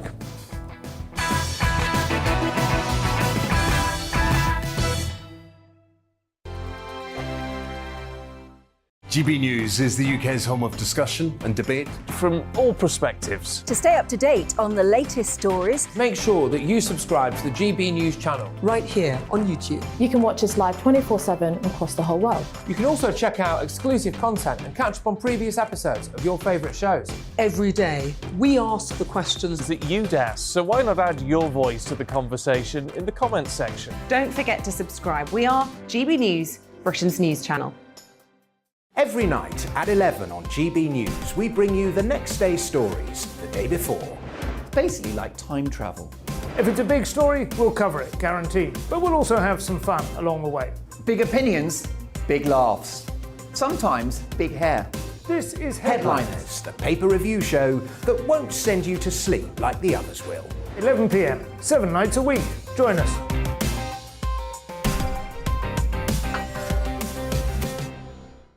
Hello there, I'm Eamon Holmes. And I'm Isabel Webster. And we hope you can join us for Breakfast with Eamon. And Isabel. You make me laugh out loud, belly laugh. Is that important first thing in the morning? Yeah, absolutely. And there's me trying to be deadly serious. News is a serious business. Yeah, I have to rein you in sometimes. Well, it doesn't stop us laughing at it. It doesn't stop us having an opinion on what's going on. Yeah. And it certainly will not stop us reflecting what you think. Weekdays from 6 to 9:30 on GB News. I'm Dan Wootton. Join me Monday to Thursday from 9 to 11 for the feistiest and most fun news debate on TV, where free speech reigns. I'll bring you a sharp take on the day's biggest stories, bombshell newsmaker interviews, and A-list guests. And I guarantee you, no spin, no bias, no censorship, and no reason to go to bed. That's Dan Wootton tonight, Monday to Thursdays from 9 on GB News.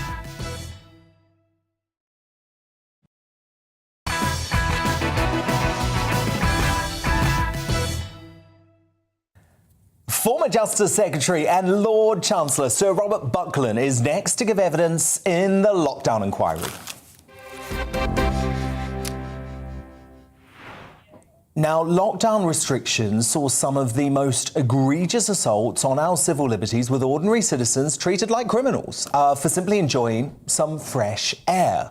Thousands of people lost their hard-earned money to fines of up to £10,000 for the shocking crimes of not wearing a face covering, sitting in a park, or meeting someone indoors. At least 3,000 of the COVID fines handed out to the public have resulted in lingering criminal records to this day. The ironic and cruel twist, of course, came when it was revealed that the government, who were making the impossible draconian rules, weren't even bothering to follow them themselves. So why was the law used to issue such harsh punishments at such a fraught time for the British public? Well, Sir Robert Buckland was at the heart of government and pandemic policy making when all of this was happening, and he joins me now with the inside track on why the law was imposed on civilians. So, Sir Robert Buckland, great to have you here. Obviously, you were Justice Secretary throughout this pandemic. You were at the heart of the decision making. Looking back, do you have any regrets? No, I don't. I think it was essential that we viewed this in several stages. So the idea that the police should come in heavy-handed and, as you say, criminalise law-abiding members of the public is something I think none of us wanted to see. And in fact, the first approach that the police would take was not one of heavy-handedness. The guidance was very clear that they should talk to people and encourage. And in fact, in the vast majority of cases, that is precisely what happened. Now, I accept that I think that some of the prosecutions, the implementation of the law did go awry because there were cases that were successfully challenged and rightly appealed and overturned. But the overall principle of underpinning what were, I accept, a very draconian set of circumstances was, I think, correct. Don't forget that this was time limited. This was an exceptional course to take. And I don't think any of us took any pleasure in what was happening, but we felt it was, and genuinely and honestly felt that it was necessary in the interests of all of us in order to deal with what was still a very unknown property in terms of the virus, and doing everything we could to minimise the spread of what then was still a dangerous disease. Were there any discussions taking place in Cabinet and involving you saying, is this potentially going too far? Criminalising everyday acts, criminalising going around to see a relative. Because I ask you that question because you look at the case of the tragic young boy, Arthur Labinjo Hughes, and his family members were reluctant to actually go around to his parents' house. We know now that his parents murdered the young boy because they'd been threatened by police with lockdown laws. We obviously also know the horrendous case of Sarah Everard and the way that vile policeman, whose name I will not use tonight, also used the cloak of lockdown laws to get her into his car. Yeah, well, Dan, I mean, those are two appalling cases where the good faith and trust of people was abused.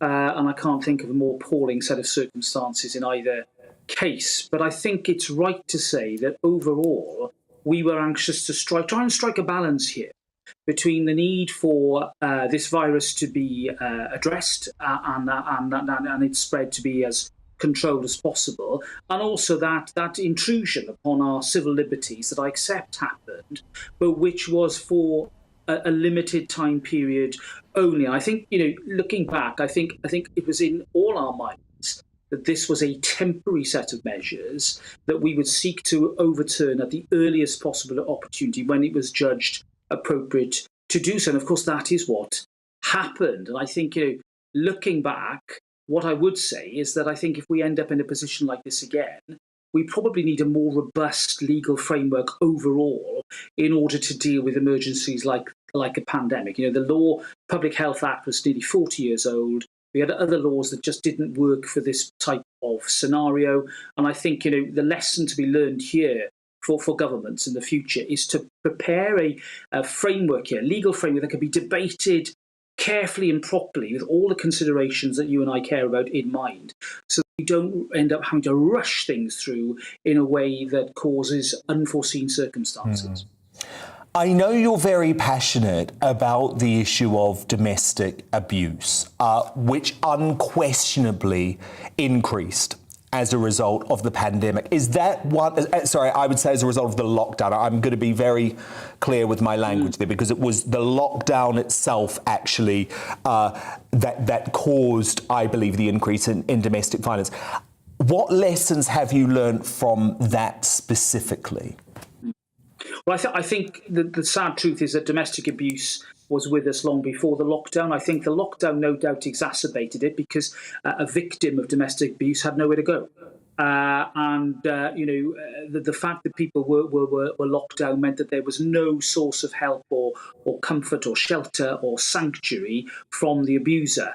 And we called it hidden harms. In fact, I remember having meetings and round tables with all the victims groups that do so much to campaign for this. In number 10, I remember having a meeting in there. And what we did was we ramped up the funding and the support that we were giving to all the phone lines and the groups that do so much to support victims, in order to make the message very clear that you are not alone. And we did see a surge in calls and complaints and concerns being raised by victims. But there's no doubt that this will have left a lasting legacy. I think anything that gets us to talk more openly about domestic abuse is good, but talk is one thing. It's the action now that we need to see continued as a result of the ramping up of the approach that I and others took to support all those groups that do such great work to support victims of domestic abuse.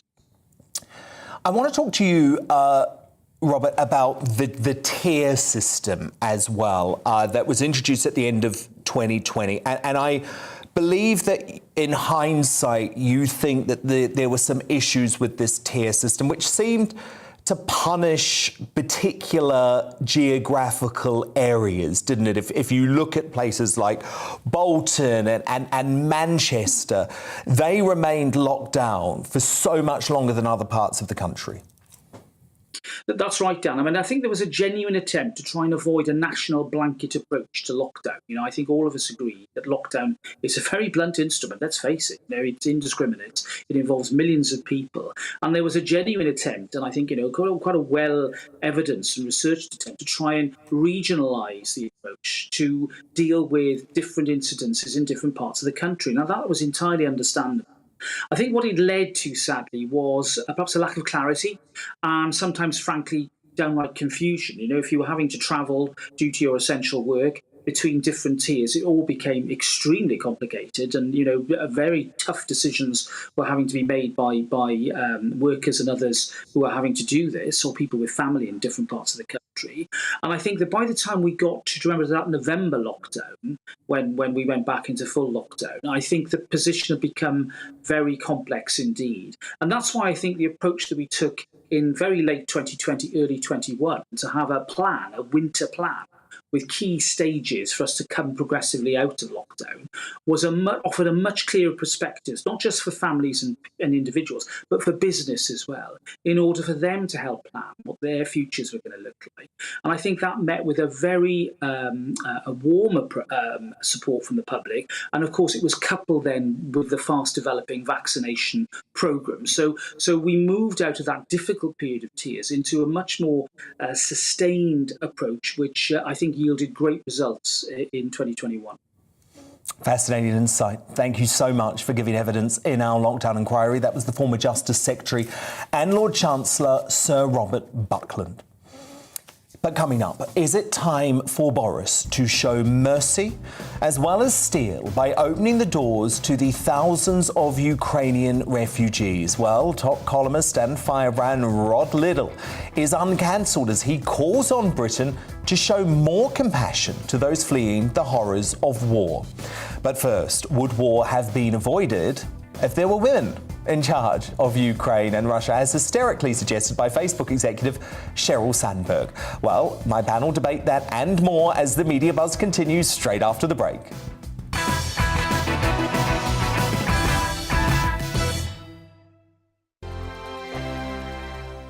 GB News is the UK's home of discussion and debate from all perspectives. To stay up to date on the latest stories, make sure that you subscribe to the GB News channel right here on YouTube. You can watch us live 24/7 across the whole world. You can also check out exclusive content and catch up on previous episodes of your favourite shows. Every day, we ask the questions that you'd ask, so why not add your voice to the conversation in the comments section? Don't forget to subscribe. We are GB News, Britain's news channel. Every night at 11 on GB News, we bring you the next day's stories the day before. It's basically like time travel. If it's a big story, we'll cover it, guaranteed. But we'll also have some fun along the way. Big opinions, big laughs. Sometimes big hair. This is Headliners, the paper review show that won't send you to sleep like the others will. 11 p.m, 7 nights a week. Join us.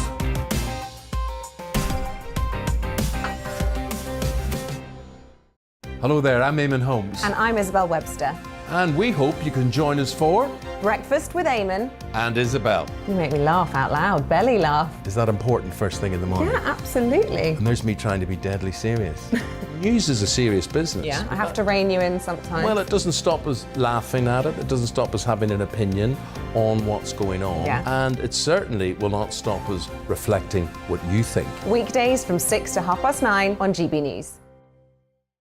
I'm Dan Wootton. Join me Monday to Thursday from 9 to 11 for the feistiest and most fun news debate on TV, where free speech reigns. I'll bring you a sharp take on the day's biggest stories, bombshell newsmaker interviews, and A-list guests.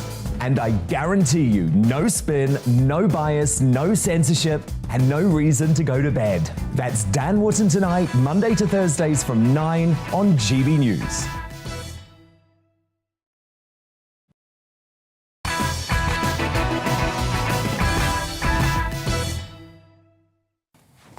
Rod Liddle on the way, but back to tomorrow's news tonight. First, in our media buzz.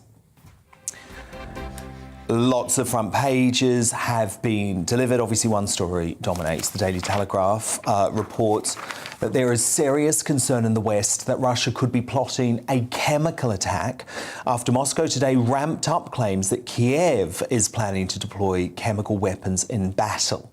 And with Western countries declaring their intention to phase out Russian imports, Boris Johnson is under pressure to step in and broker an oil deal with Saudi Arabia after Crown Prince Mohammed bin Salman refused to take a call from Joe Biden. Like many of tomorrow's papers, The Guardian leads with that atrocity in Mariupol after Russian forces bombed a children's hospital. President Zelensky says the attack, which left parents trapped in the rubble, is a war crime. The conditions in the port city were described by the Red Cross as apocalyptic, as thousands of refugees tried to flee. The Independent describes the maternity hospital bombing in one word: barbaric. The paper reports that some 400,000 people are being held hostage by Russian forces in Mariupol. Also on the front page, Rob Merrick asks if fracking is really back on the agenda.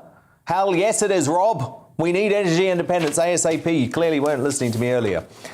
The Daily Mirror also used one word to describe the bombing: barbaric. They report that a desperate search for survivors in the rubble is underway.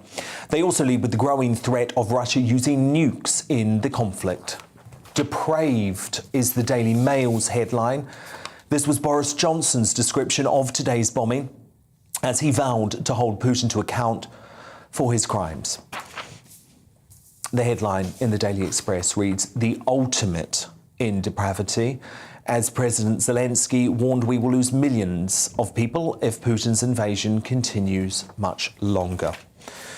The Sun describes Putin as evil upon evil after the tyrant plumbed to new depths by bombing a baby hospital.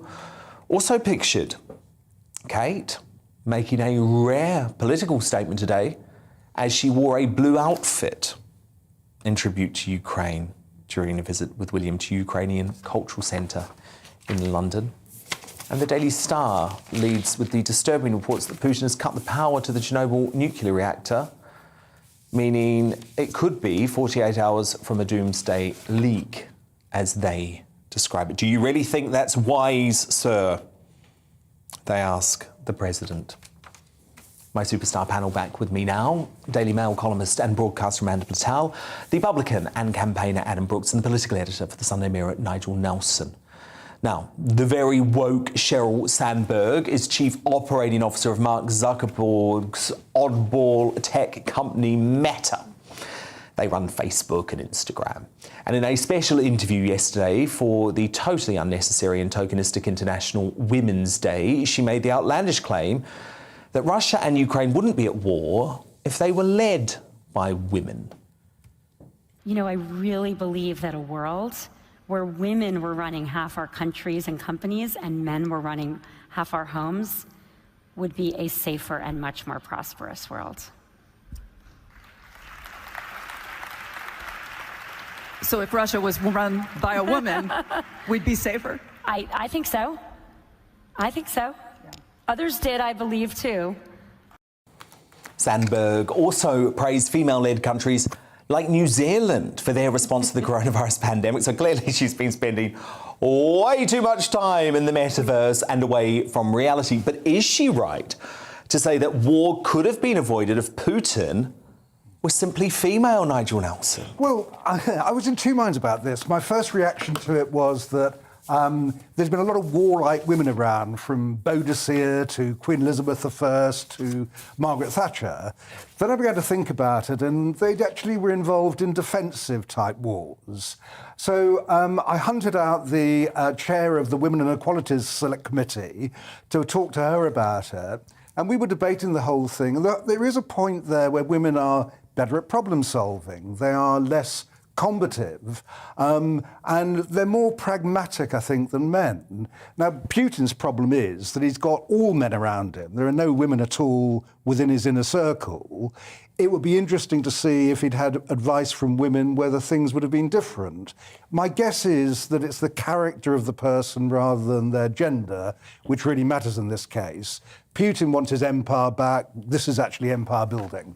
Amanda Platel, you're a super fan of Zelensky, as we can see on your T-shirt. If it was Mrs. Zelensky, do we think we wouldn't be here? I just think these kind of statements are totally nonsensical, because I actually think that men are actually better at doing war because they're more aggressive and they're more quick decision makers, and we'd be kind of bleeding hearts thinking, crikey, I can't do that camera set because I haven't done my hair yet. And I would also draw you to the fact, and I know this woman by sight. Ukraine has already had a female prime minister, and she ended up spending 7 years in prison on charges of bribery and attempted murder, and she has a significant accolade of having done the big gas deal with Putin, with a whole pile of bribery along the way. So that's what you get, which is into so much problem at the moment. And I've got a name here, but Yulia Timoninska. Right. That's the one. Imagine Amanda running a country. Look, Dan, it's absolute nonsense, this. It really is. What, me running the country? No, this whole statement that the lady said, it's just nonsense. I mean, years of running pubs and bars, some of the most aggressive customers I've had were women. You know, I had a stiletto over the head once.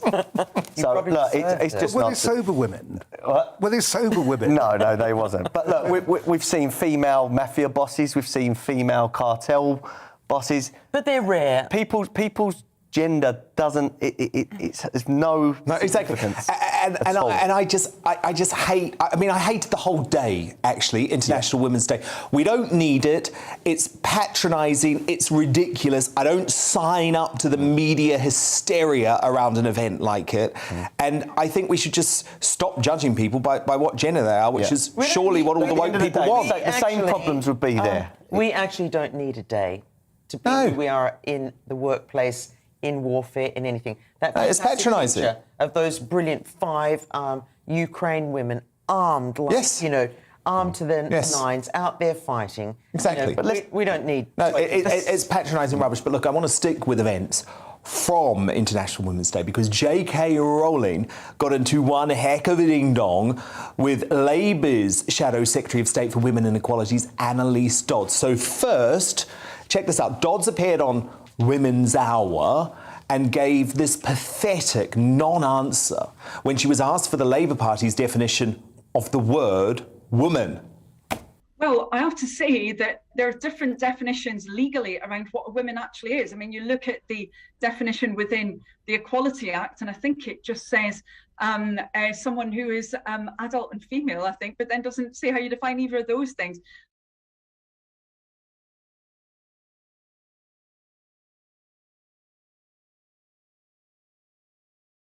Someone please send the Shadow Minister for Equalities a dictionary and a backbone. And JK continued, under a Labour government, International Women's Day will become We Must Who Not Be Named Day. I mean, Amanda, Labour are just pathetic on this. That's the Shadow Women's Minister unable to give a definition of what it means to be a woman. She's totally out of touch with what I would argue is the majority of women, and I can say this because I'm the only woman on your show tonight, Dan, remotely, is that my view, and I know it's shared by, I believe, the majority of people, is that a woman is someone who's born with a womb and with breasts. And Nigel, you disagree? Yeah, I do actually. You're usually born male and female. As you grow up, you can decide whether you want to be a boy or a girl, a man or a woman. So a woman is somebody who self-identifies as a woman. Decide. You're arguing with You can't with a decide woman. halfway through I can't decide if I want to become... I can pretend I'm a man. I can get my, all the bits sort of changed. No, you can be a man. No, you can be a man. The whole point is... You can say that you identify as a man, but scientifically you can't be one. You're confusing sex with gender. So your sex is what you are born with. So most people are born either male or female. But after that, as you grow up, you can then decide which you want to be. So on the basis of that, gender is actually something completely different from sex. Sex is biological. Gender is how you develop. So you think someone who is biologically born a man and then gender identifies as a woman, then they're a woman? Yes. Rubbish. Absolute rubbish. And this is rubbish. the fundamental I'm debate. sorry. I'm Let's really get back to Labour are virtue signalling here. Well, they're so scared about the woke mob, they actually don't want to answer this is the problem. And it's a big predicament for them because I think Amanda's right, and most women feel exactly like she does. And remember that 50% of voters. It's a really remarkable thing being a woman. Our bodies are biologically so different to yours. We can celebrate women and also respect people that want to identify as women. And that's how I feel. No, and I think that's a perfect but they cannot say that they're women. Amanda Patel, Adam Brooks, Nigel Nelson, do stand by, because coming up, why does Amanda have a male Russian gymnast in her crosshairs? Maybe not for the reasons you think.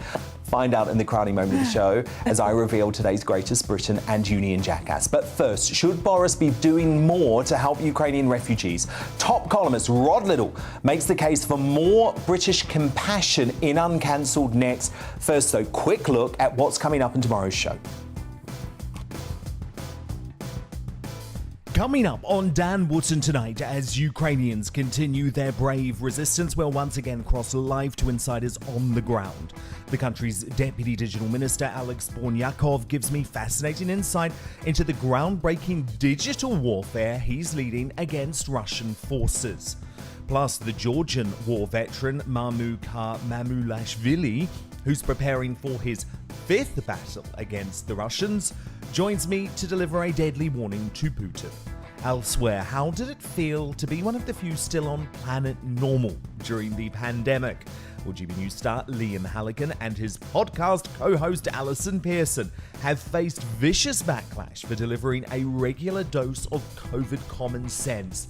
They'll be next to give evidence in my lockdown inquiry. And I'll break down the day's biggest stories with my superstar panel. The Daily Mail columnist Sarah Vine, political commentator and writer Dominique Samuels, and broadcaster and author Amy Nicol. That's Dan Wootton tonight, Monday to Thursday from 9 p.m. till 11 p.m. on GB News. But it's time now for Uncancelled. And you know this is where Britain's top commentators speak out on controversial issues without the fear of the cancel culture sweeping the rest of the media.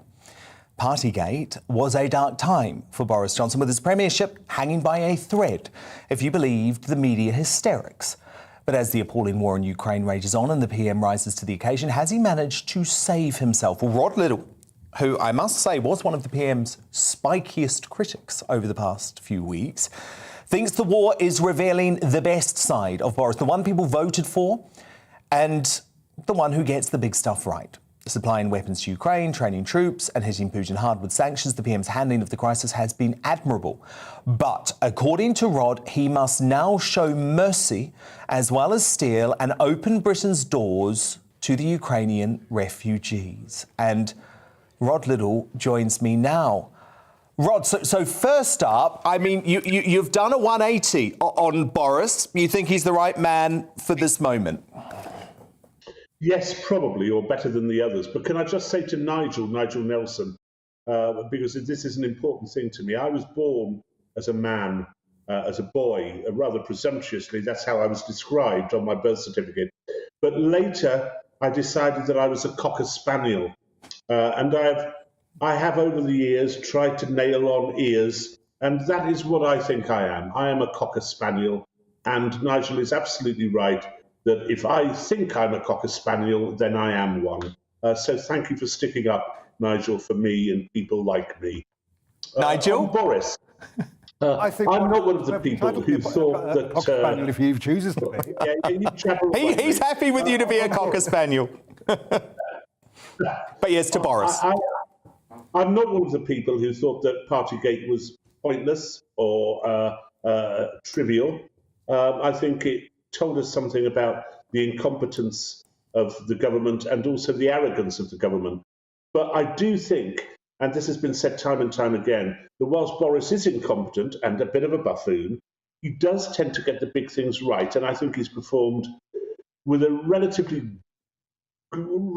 commendable array of steel over Ukraine, and has probably been better than any of the other people we could think of who could possibly be Prime Minister at the time. And it may well be in the end that the Putin, therefore, has come to the help of Boris, because my suspicion is that the polls will begin to show a tilt back to the Tories in the next few weeks. But the one thing I think he could do is show a bit more magnanimity to those poor people who are trying to get the hell out of Ukraine and are now making us, we British people, look as if we're mean-minded and possibly even racist for not letting more people in. There is a crisis in Europe. This is very different to a bunch of 25-year-old male chancellors from Syria, Somalia, Algeria, coming here in boats in an attempt to circumvent the guidelines and indeed the rules on asylum seeking. This is an immediate and present crisis, and we should respond to it by letting in as many Ukrainians as we can possibly take. And I would say that would be in excess of 100,000. And I don't think people would mind that. I think people are fully behind the Ukrainian government. They are entirely sympathetic towards the Ukrainian people. And I think those people would be a worthy addition to our country, and it's what we should be doing. Yeah, and especially given the vast majority of these Ukrainians would want to return home, you would hope, and they would hope in the next couple of years. But Rod, what do you make of the argument that's coming from within the Home Office, which is that if we don't do the security checks now, if there's an issue in 3 or 4 or 5 years' time with one of these people coming in, potentially causing some sort of crime, it will be the Home Office that is blamed? Yeah, I take no notice of that whatsoever. And I've got quite a lot of time for Priti Patel, the Home Secretary, who I think gets a rough deal from the media and indeed from many of her colleagues. Largely, I think, International Women's Day yesterday, largely because she's a woman and a small woman and a woman of Asian background. I think she, for many reasons, gets a bad press, and not for the right reasons. But I don't think that that's a player. The truth is that contrary to the refugees we have been taking in recently, it is very, very unlikely that you will find a Ukrainian trying to stab people to death on London Bridge. These are people, and this is important. And one is often called a racist for bringing this kind of stuff up, but it's not racism at all. It's purely natural that we have a lot in common with Ukrainians. They share the same sort of culture that we do, the same sort of background, the same sort of beliefs, the Christian belief, and all that kind of stuff. And that's important. But what's even more important is that they're close neighbours of ours. It's only 800 miles to the Ukrainian border from the coast of England. And so I think this is an exceptional thing, a bit like Hong Kong was an exceptional thing. And I thought we should have taken in more immigrants from Hong Kong as well, and indeed previously, because of our historical ties, Zimbabwe. But we need to respond now. We need to respond quickly. And at the moment, the French are thoroughly enjoying themselves, saying that we are cold-hearted and a repulsive country which doesn't care about people. Let us show them the opposite to that. Let us take in as many as we can and continue to play a very, very hard ball with Vladimir Putin. Yeah, and it's interesting, isn't it, Rob, because the vast majority of the people leaving Ukraine are women and children, because it's actually illegal for working Ukrainian men to leave the country at the moment. That's right. That's right. Well, no, that's exactly it. It is almost exclusively women and children, or elderly, or very old people. We've been taking in have been almost exclusively young men between the ages of 18 and 30, or indeed, if you believe what they say to the immigration authorities, 12 and 30, as they sometimes underestimate their ages. So, no, of course we should do this. And of course, it's likely to be a very, very temporary settlement. But, you know, I wouldn't object to the Ukrainians staying here a bit. They're hardworking people, they're clever people, they're well-educated people. We should welcome them with open arms and a lot of love. So your overall verdict, Boris has done a good job when it comes to dealing with the crisis, but a botched job in terms of the humanitarian effort. Yeah, don't push it down. I'm not going to give him that ringing an endorsement. You know, I'd say he's 7 to 8 out of 10 on facing up to Putin. Oh, that's a ringing endorsement, which isn't bad. And 3 to 4 from Rod on Liddle. Some of the other stuff. What he's got to do now is drop this national insurance hike. There's going to be widespread poverty. Yeah, I completely agree with that, but he's got to stand up to his Chancellor. And I think he maybe is feeling like he can do that now, whereas in the midst of Partygate, he couldn't. But Rod Liddle, fascinating analysis as ever. Thank you, Rod. We'll speak again next week. But it's time now to reveal today's greatest Britain and Union jackass. So let me bring my superstar panel back now. Amanda Platel, who is your nominee for tonight's Greatest Britain? Oh, Dan, it's got to be the Defence Secretary, Ben Wallace, because today he's announced that he's going to send all these really sort of supersonic land-to-air missiles over to my hero, President Zelensky, and his warrior men and women. Adam Brooks, your nominee for Greatest Britain. Tennis star Andy Murray for gifting future earnings this year to the children of Ukraine. Well, he's going to give all his future earnings this year. This year. Wow, impressive. Nigel Nelson, your nominee. The food poverty campaigner Jack Monroe, who has managed to get Asda to reduce the prices on staple foods by up to 300%. Yeah, no, I actually think she's done some very good work. All excellent nominees. But I'm going with Amanda and Ben Wallace here, who I think has been leading the charge within government. And it's good to see a new talent emerge out of a crisis like this.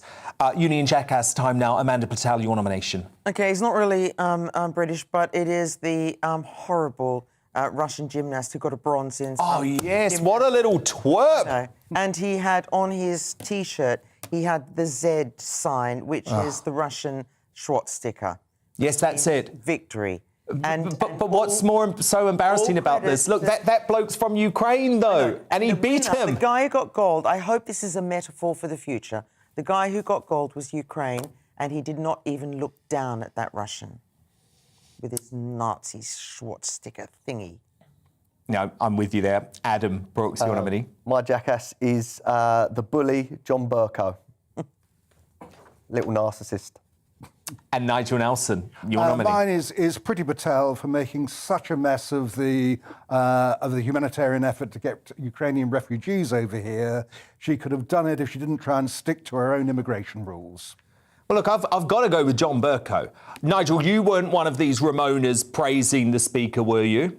No. Because there's been a lot of hypocrites exposed. Gary Lineker, who loved Burko, the bully, until he found out that he was a bully in this report. No, it's been very, very interesting to see the U-turns coming over Burko, whereas we all saw it. And at the end of the day, it was because they were desperate to do anything to stop Brexit. Very good choices today. Very good superstar panel. Amanda Platel with Zelensky on her bosom. Thank you so much. Adam Brooks and Nigel Nelson too. I'll be back again tomorrow night from 9 p.m. It's time for headliners now, though. Thank you so much for your company tonight. I'm so delighted to be back with you. I've missed you a lot. Back tomorrow at 9. Good night. Hello again, I'm Aidan McGivern. The wet and windy weather that we've seen across some western and northwestern parts of the country eases overnight. Most places stay milder, but it will be cold in the far northwest behind the weather front, which has been affecting western Scotland and Northern Ireland earlier in the day. That's now clearing those areas, colder air following, but it's really stalling across central parts of the UK. And so I think for much of central, southern, eastern Scotland, for western England, Wales as well, a lot of clouds, some outbreaks of rain continuing overnight, although the rain tending to become on and off and a bit lighter than it has been through much of the day. Mild ahead of that, temperatures holding up at 9 or 10 Celsius in parts of the southeast overnight, whilst western Scotland, Northern Ireland will see those temperatures dipping into the low single figures, a touch of frost around first thing. But a bright start in Northern Ireland, western Scotland. Also brightening skies through the morning for much of England and Wales. But for Scotland, we keep a lot of the cloud and some outbreaks of mostly light rain. 14 Celsius in London, 11 in Cardiff, 10 in Glasgow, 9 in Belfast. And then further showers move up from the south during Thursday evening. In fact, those showers become fairly widespread overnight. The breeze picks up as well, so that by the early hours of Friday, most places are cloudy, breezy and fairly showery. But of course, with the cloud and the breeze, it's going to stay frost-free in much of the country. We're looking at temperatures dipping no lower than 8 or 9 Celsius. First thing Friday, a few showers continuing, but the main feature to watch out for is some heavy rain pushing into the southwest and then moving through Wales, central southern England, the Midlands by lunchtime. That breaks up